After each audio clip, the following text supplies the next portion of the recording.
shouldn't be allowed to run. Okay, so if she were to win this election, it would create an unprecedented constitutional crisis. In that situation, we could very well have a sitting president under felony indictment and ultimately a criminal trial.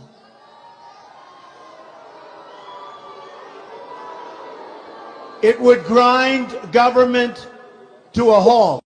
Oh, nothing. Just me bringing to you exactly what Donald Trump says he's going to do. And these are words directly from Donald Trump's mouth. We're going to cut the Department of Education, let it be run locally.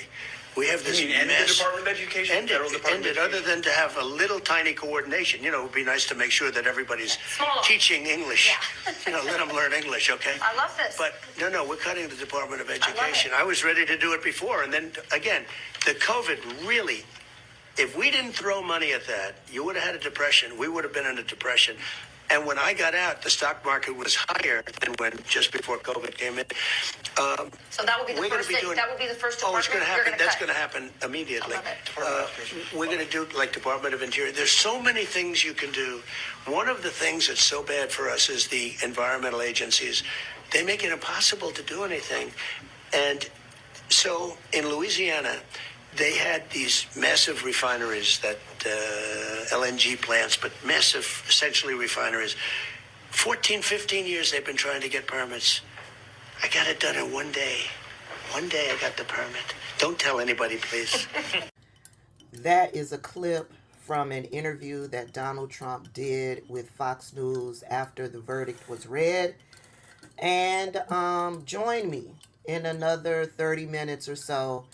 I will be watching the entire interview live, and I will be streaming it on my TikTok channel. To those of you who have been paying attention, them cutting the Department of Education is textbook Project 2025. Them wanting to cut the EPA, the Environmental Protection Agency. Yes, he did start to do that underneath his presidency.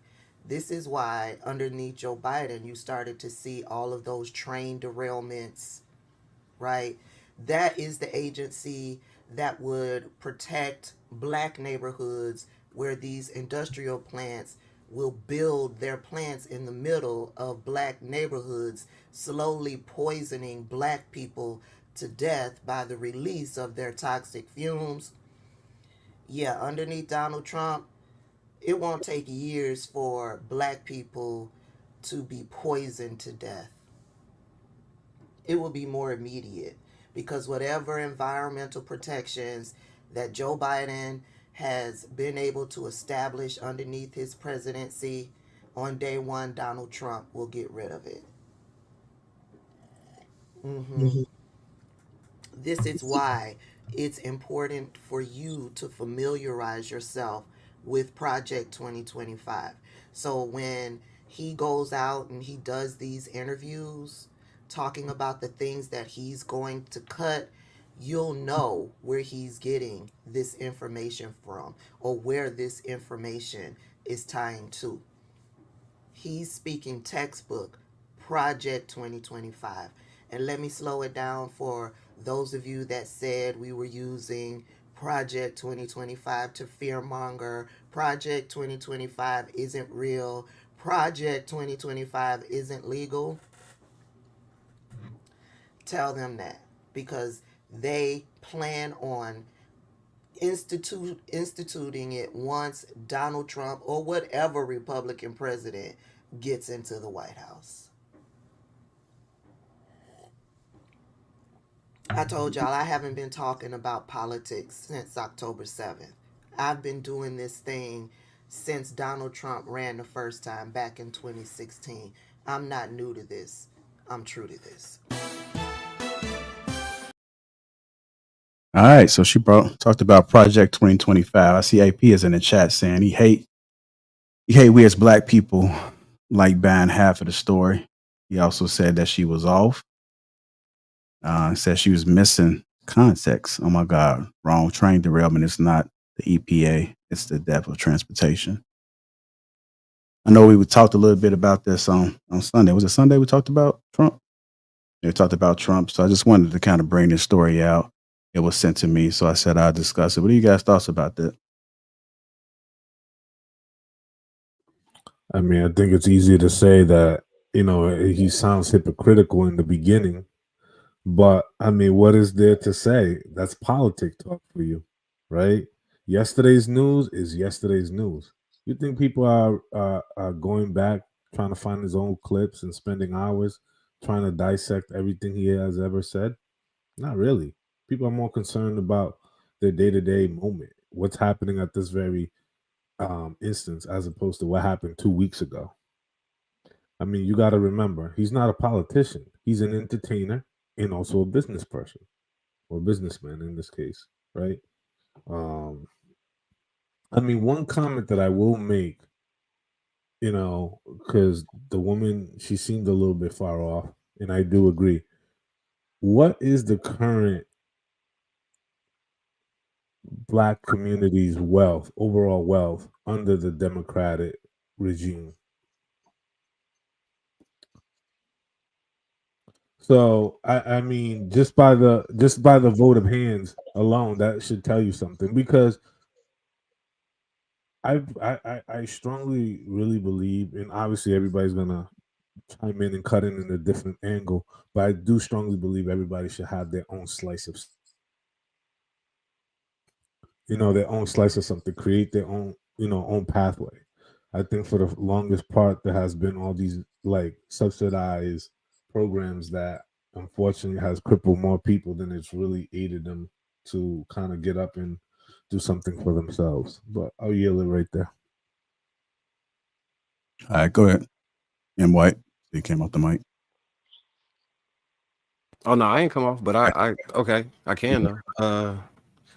So I think what the lady was alluding to was environmental racism.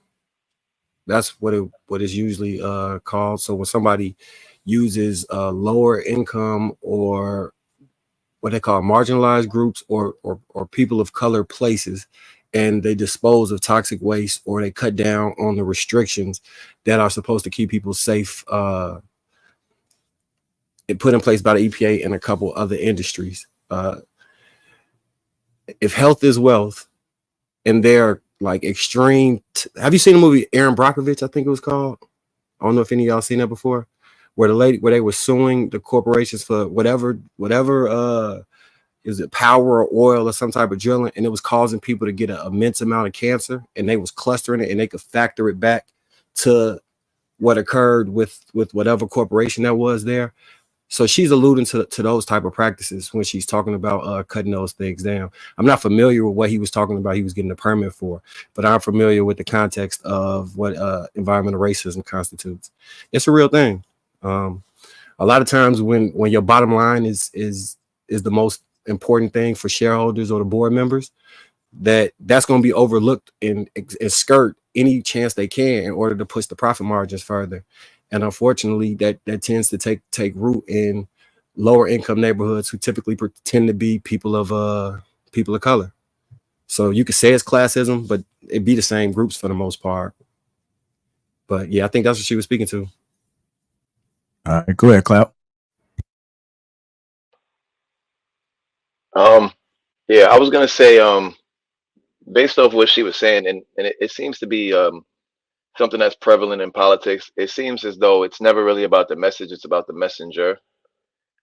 I think I find it interesting that, especially in Black spaces, we constantly hear how the education system is rigged against Black people. We constantly hear the history of education. Like, if you know why the first board of education, which was I think it was called the General Education Board or something like that, when it was created for the purpose of enslaving Americans and turning them into useless workers.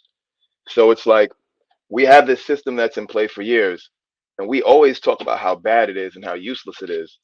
But now that someone that we don't like is talking about abolishing the very same system, now all of a sudden it's racist. Like, Now all of a sudden it's like, oh well, no, we love the Board of Education. All of a sudden, like the Board of Education is so great, or even the EPA. It's like I think the people that talk about this stuff don't actually do the research. It's like, yes, the EPA is there to supposedly protect people, but anybody who understands how government actually works, that's not what it does.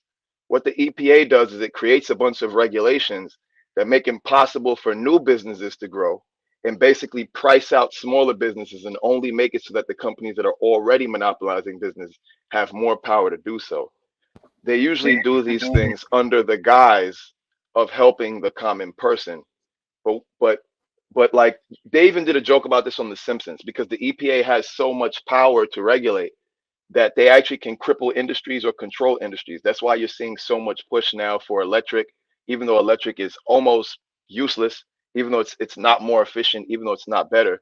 But this is all part of that process. It's all like government red tape and nonsense. And I don't think the American people also realize how much of American taxpayers' dollars disappear into these like black holes of budgets that go with things like the EPA and the Board of Education. Like the money gets blown and wasted egregiously, especially in the Department of Education.